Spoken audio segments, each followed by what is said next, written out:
Көшербаев атындағы сапалы білім және цифрлық трансформация, зерттеуден инновацияға атты аймақтық семинарымызды ашық деп жариялаймыз.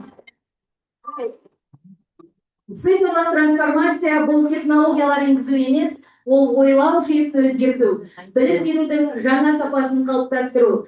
Бүгінгі білім алушы, ертеңгі жаңашыл зерттеуші, ал бүгінгі мұғалім сол болашақтың бағыттаушысы.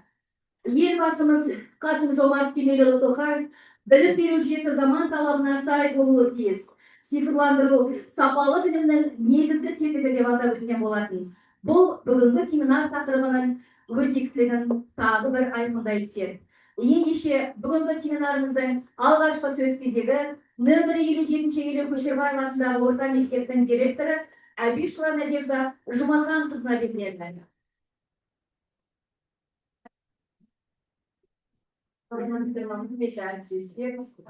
Білім алушылар, бүгін нөмірі 57-ші Елеу Көшербаев атындағы орта мектебінің қабырғасында өткелі отырған сапалы білім, сандықтарында цифрлық трансформация, зерттеуде инновация деген тың тақырыпты жауапкершілігіне алып тұрған семинарды ашық деп жариялауға рұқсат етіңіздер. Семинар бойынша бағдарламада ұйымдастырылатын шаралардың барлығы жаңашылдыққа бағытталған, сондықтан көп сөйлемей, жақсы жұмысты тездетіп ашып көруге рұқсат етіңіздер. Семинардың жұмысына сәттілік тілеймін.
Ben şimdi geri alıp gelelim.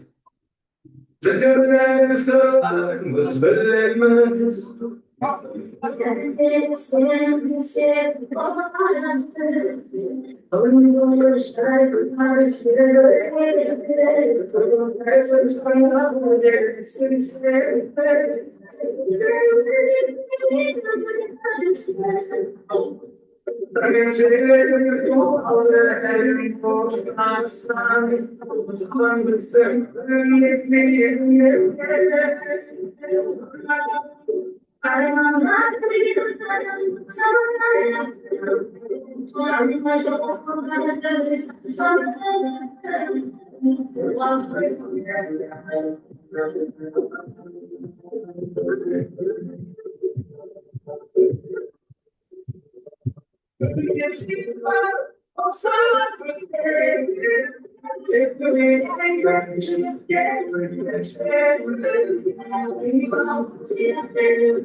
Құрметті қонақтар, бүгінгі семинар тек теориялық алаңғана емес, ол нақты идеялар мен бастамалардың ордасы.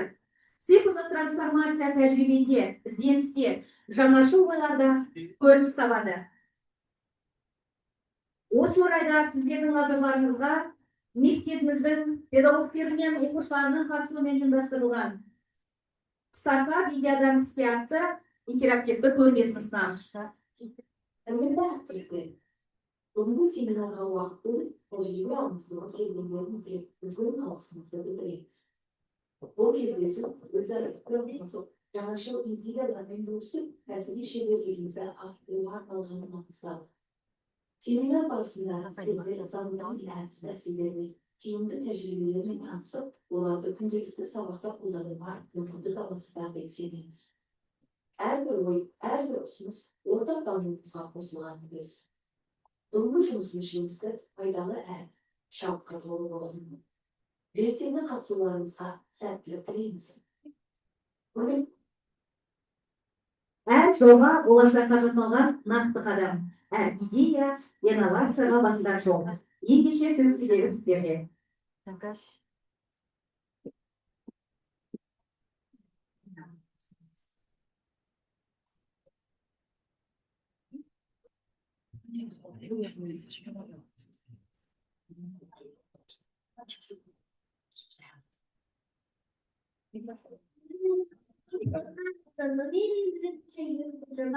атындағы орта мектебінің екінші А сынып оқушысы.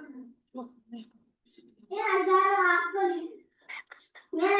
Ақгүл, Батырбекқызы, номер 57-ші Елі Көшербаев атындағы орта мектебінің екінші А сынып оқушысымын. Балалар алып әдебиетіне бітіріп, ол ерте жастық балаларды санауға, сөз үйретуге, жаттап айтуға баулиды. Біз бұл ғылыми жобамыздың санамақтардың балалардың дамуына тигізетін әсерін зерттеп, өзімізге және достарымызға пайдалы болсын деп насихаттадық. Санамақтардың түрлері сан ететін санамақтар, әрекетке баулитын санамақтар, әзір қалжың санамақтары. Қимыл қозғалыс баулитын санамақтардың мақсаты баланың ол моторикасын дамыту, ойының жаттығуымен байланыстыруы. Bir дегенім, екі дегенім екі, үш дегенім, төрт дегенім бес дегенім бесік. Біреуі нешіміз, кел санай екеуміз, баспармақ апам, тұқтасақ әкем, ортан терін мұсылғам, шулды шүмір шүпейім, кішкентай көтекмен, біреуі біз нешіміз, біреуі біз бесеуміз. Ал санайық, саусақтарына қарайық, бір мысық, екі көшік, үш қарға, төрт қой, бес қора. Ал санайық, есепке шорқақ болмайық.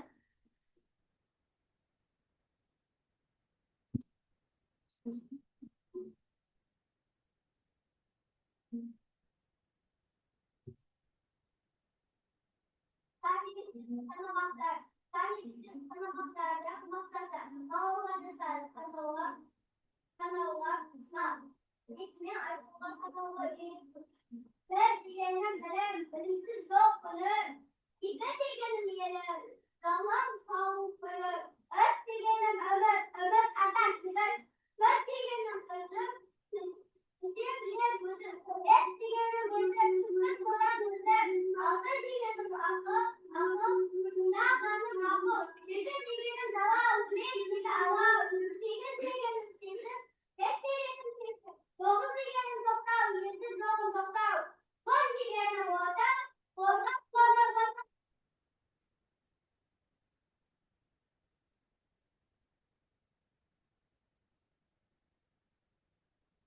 Әлбек қызданы, тақырыбы достық, Бекшин Искенова Индиранбай. Бұл жобаның мақсаты өзбекше мәліметтер мен достықтың адал екенін зерттеу.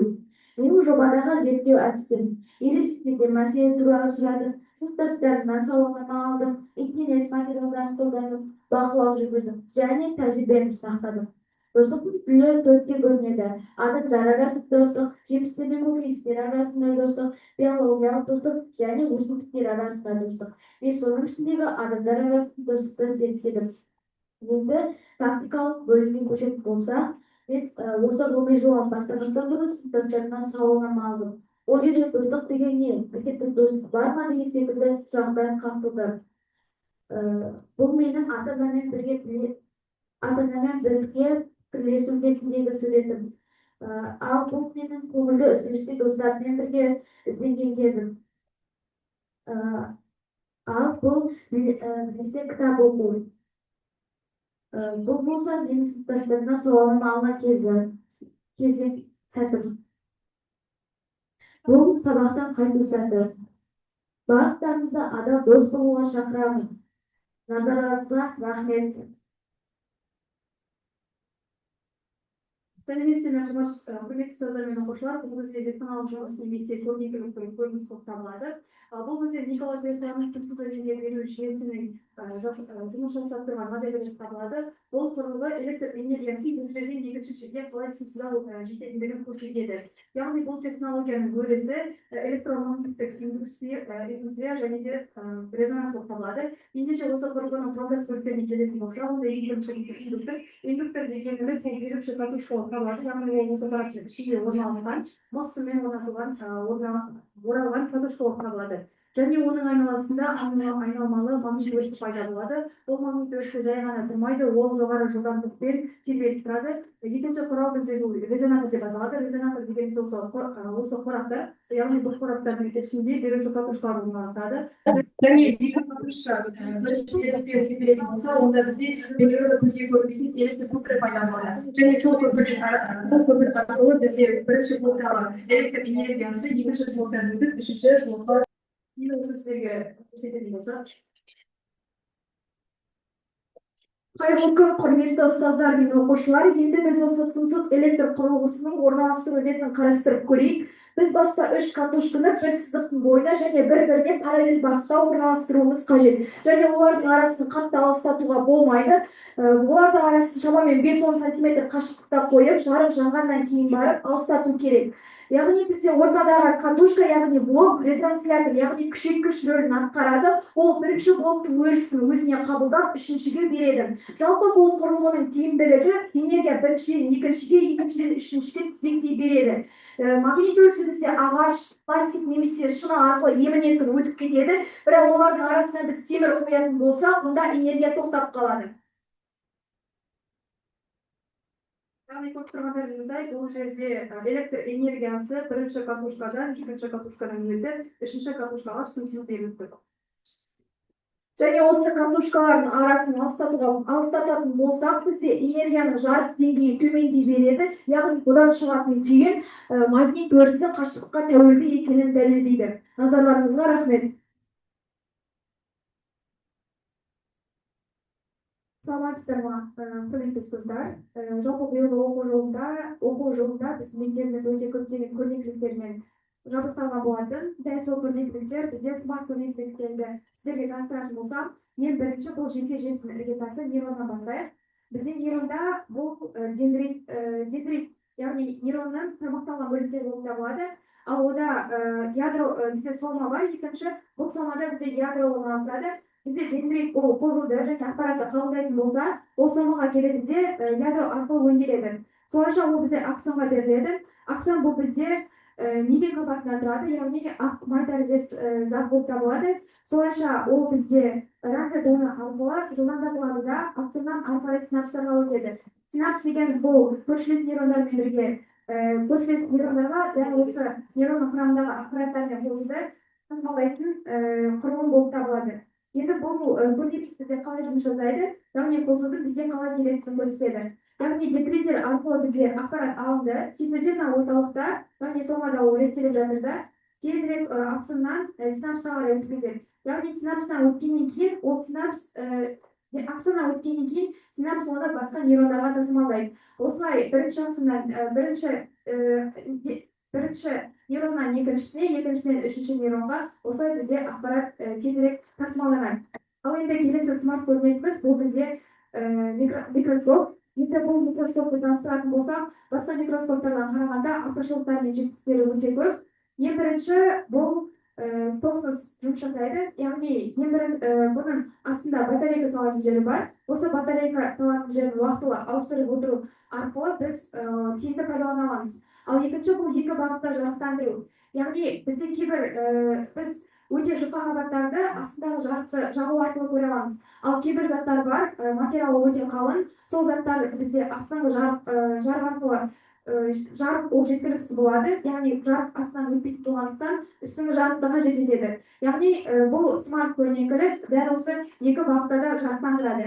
Ал келесі енді дәл осы микроскоптың жетістіктерін айтатын болсақ, бұл ең бірінші дәл осы камерасы болып табылады.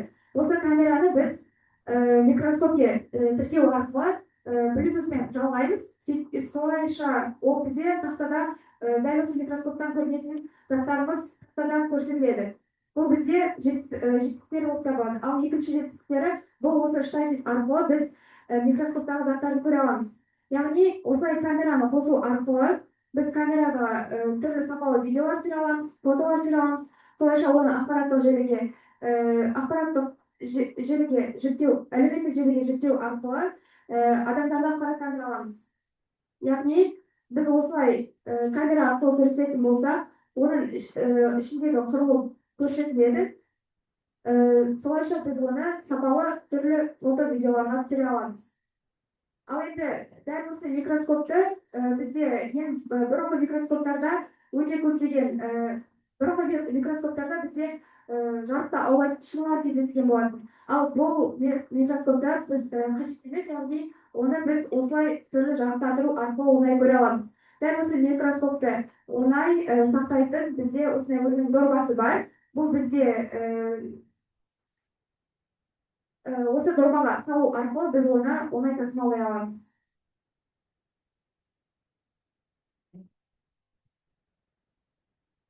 Сама мен 8-ші А сынып оқушы Сейітбай Руслан. Және мен қасымда көмекші Албек Жантелин.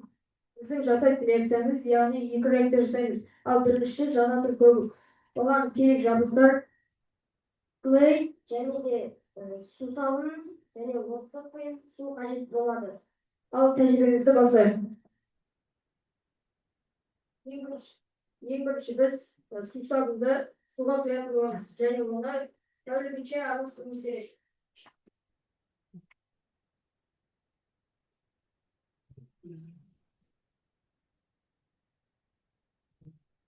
Yani bunu ko'pirgacha aralashtirishimiz kerak. Bu aralashtirilgan uzoq ya'ni o'tishlarning sonida uzoqlarga serilib keladi. Ya'ni ikkinchi sidek bu bo'y yani bu rasmlar to'xtamlar bizga bir to'g'ri bo'ladi. Bu so'zdan biz arnaya achki және қолғап және халаттарымыз киюіміз керек. Ал біз тәжірибемізді бастаймыз.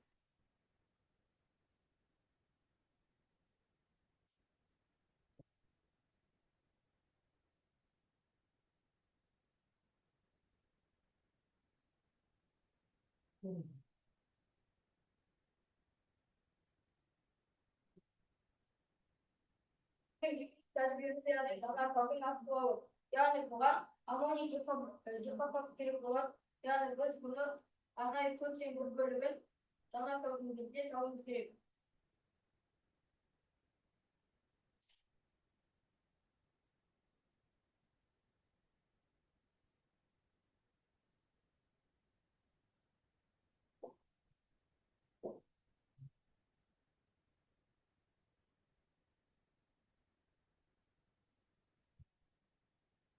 Ammoний гипофос өте сирек кездеседі және бұл нақты мөлшермен сондықтан нақты ережелерді ұстануымыз керек. Және бұл спирттің яғни біз көп қоспаймыз. Ары кетсе 2 тамшыдан артық кетпейді.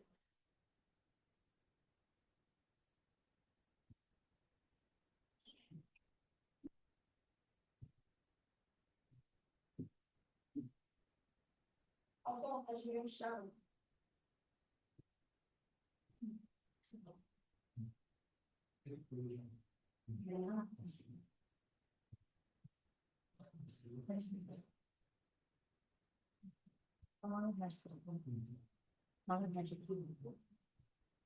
Mamy nasz przedstawił.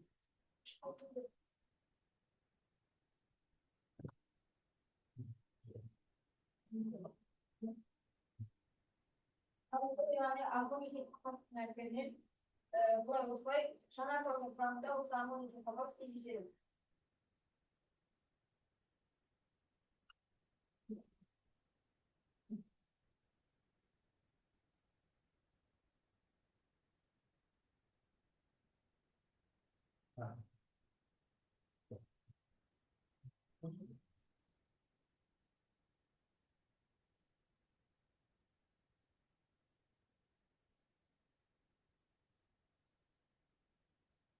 Саламатсыздар ма құрметті ұстаздар мен оқушылар. Менің есімім Жолдасбаева Ақбота, номер 57-ші орта мектебінің 9-ші А сынып оқушысымын. Менің бүгінгі сіздерге көрсететін жоба мынадай қой жүзінде ауылжан оқушыларына қажетті тиімді тыңайтқыштарды дайындау. Менің жетекшім Айнязова Амангүл апай, биология пәні мұғалімі. Ең алдымен менің жобамның мақсаты қойшының құрамының қасиеттерін, оның ыдырау ерекшеліктерін зерттеу арқылы өсімдікте экологиялық тиімді таза тыңайтқышты дайындау. Менің ең алғашқы мақсатым қойшының құрамын, қасиеттерін зерттеп аламын. Кейіннен оның тыңайтқыш ретіндегі әсерлерін қарайтын боламын. Үшінші менің міндетім оның тыңайтқыш ретіндегі тәжірибелерін өсімдіктерге жүргізу арқылы экологиялық тұрғыдағы тиімділігін анықтаймын. Кіріспе бөлімде қазіргі таңда көптеген ауыл шаруашылығында экологиялық таза өнім алу өзекті мәселе болып отыр. Соның ішінде ауыл шаруашылығында оларға енгізілетін өсімдіктерге енгізілетін тыңайтқыштар үлкен рөл атқарады. Қазіргі таңда көптеген химиялық тыңайтқыштар арқылы адамдар біздің денсаулығымен қатар өсімдіктердің өсуіне кері әсер алып жатыр. Қазақ бойынша жылына 49,4 мың тонна қой жүні өңделеді де, оның 29,7 мың тонна қой жүндері кәдеге аспай етіне жаратылмай қалып жатады. Оның көптеген экологиялық салдарлары да бар. Ең бірінші салдары бұл жерде панендік салдар. Жүннің іші ол жаһандануға әкеледі. Кейін топырақ ластануы, ыдыраған жеңіл қалдықтар топыраққа сіңеді де, олар микроағзаларды көбейтеді. Кейіннен оның су айдындарын ластау, шіріген жүн суды ластап балықтарға кері әсерін тигізіп жатады. Кейіннен негізгі бөлімімізде қой жүні ол құрамында көптеген кератин ақуыздары бар органикалық материал болып табылады. Кератиннің өзі 18 әртүрлі амин қышқылдарынан тұратын полимер. Оның құрамында айта кетсек азот 15-17% болады, күкірт 3-5% болады және кальций, фосфор, магний деген көптеген элементтер болады. Және олардың гидрофильділігі жоғары, тиімділігі жоғары болып келеді. Және бұл заттар арқылы біз өсімдіктің тамырының жақсы өсетінін, олардың фотосинтездің тезірек болуына көмектесе алады. Бізде бұл графикте Қазақстан бойынша органикалық тыңайтқыштардың үлесі пайыздан аспайтынын көре аламыз. 2021 жылдың санағы бойынша органикалық тыңайтқыштар тек 3%-ды құрап, ал басқа тыңайтқыштар 97%-ды құраған. Ал 2023 санақ бойынша бұл жерде 94% басқа тыңайтқыштардың пайызы болса, органикалық тыңайтқыштар тек 6% ғана құрады. Ал 2025 жылғы санақ бойынша 10%-ға дейін органикалық тыңайтқыштар болып, 90% басқа тыңайтқыштарды құраған. Кейіннен менің тәжірибем ең алдымен мен жүнді, қой жүндерін аламыз, оны қара топырақпен араластырып, тыңайтқыш ретінде шығарып аламыз да. Қой жүнінен жасалған тыңайтқыштар осыларды өсімдікке енгізу арқылы олардың тез өсетінін байқай аламыз. Ең бірінші тәжірибеде мен қызанақты алдым. Қызанақ өсімдігіне ең алдымен осы қой жүнінен жасалған тыңайтқышты салатын болсақ, оны жетігін бақылағанда 6 сантиметрге дейін өскенін байқаймыз. Ал егер қызанаққа химиялық тыңайтқыштарды қосатын болса, оның жетігінде бақылағанда 5 сантиметрге дейін өскенін қараймыз. Ал егер қызанақ тыңайтқышы жетігін тыңайтқышсыз бақылағанда, оның 3 сантиметрге дейін өскен бақылай аламыз. Яғни бұл жерде шығатын түйін қой жүнінің тыңайтқышы арқылы өсімдіктердің жақсы өсетінін байқай аламыз. Бұл жерде бұл өсімдіктер қой жүнінің тыңайтқыштары салынған, яғни көріп тұрғандарыңызда жақсы өсіп өнім беріп тұр. Кейіннен бұл суретте көріп тұрғандарыңыздай тыңайтқыш қосылған және тыңайтқыш қосылмаған өсімдіктердің айырмашылығы көрсетіліп тұр. Кейіннен жүннен тыңайтқышқа дейінгі жол, яғни бұл менің 4 жолым. Біріншіден шикізат, яғни қойдың жүнін тыңайтқыш ретінде қалыпқа аламыз. Кейіннен оны тазалап, жуып, түйіршік ретінде осылай кесіп дайындап аламыз да. Оны өсімдіктерге өсуіне тәжірибе жасаймыз. Кейіннен оның экологиялық әсерін де шығара аламыз. Бұл суретте жүннің түйіршіктелген жасалған жолдар көрініп тұр. Және де оның экологиялық салдарлары әсерлері өте көп. Мысалы айта кетсек, ол су шығынын азайтады біріншіден, екіншіден бұл жерде өсімдікті нәрлендіреді және баяу ғана бөліне алады. Жүн қалдығының өзінің экологиялық салдарлары да көп. Айта кетсек, біріншіден экологиялық шығын 29,7 мың тонна қой қалдығын бізде жою үшін республика 300 миллион шығын құртады екен жылына. Және де жұмыс орындарының болмауы, егер де біз қой жүнінен тыңайтқышын шығаратын цехты ашатын болса, онда 5-6 адам ғана нақты жұмыс істей алады. Кейіннен оның импорттық тәуелділігі де жоғары болып келеді. Бұл жерде халықаралық тәжірибелер Ирландияда жасалғаны көрініп тұр. Яғни қой жүнінің тыңайтқыштары көбінесе Ирландия компанияларында шығарылады. Және қорытындылай келе, қой жүнінің тыңайтқыш ретіндегі оның әсері өте жоғары. Сонымен қатар ол топырақтың қызаруын арттырады, суды үнемдеуге көмектеседі. Сонымен қатар минералдық тыңайтқыштарға тәуелділікті болмайды. Бұдан қазір естігеніміз спортта қой жүнінен шығарып тұрған іштер қойдың жүні тек университетте ғана емес, ол ғана ауыл шаруашылығында да көмектесе алатын қолдана алатынымыз.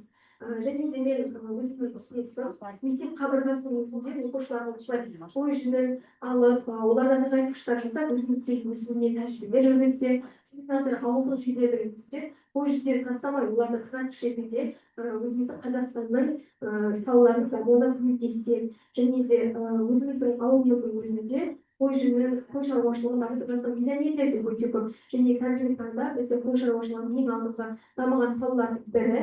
Сондықтан да оны одан әрі мектеп оқушыларына да көрсетіп тәжірибелікте Қазақстанға өзіміздің үлесімізді қоссақ.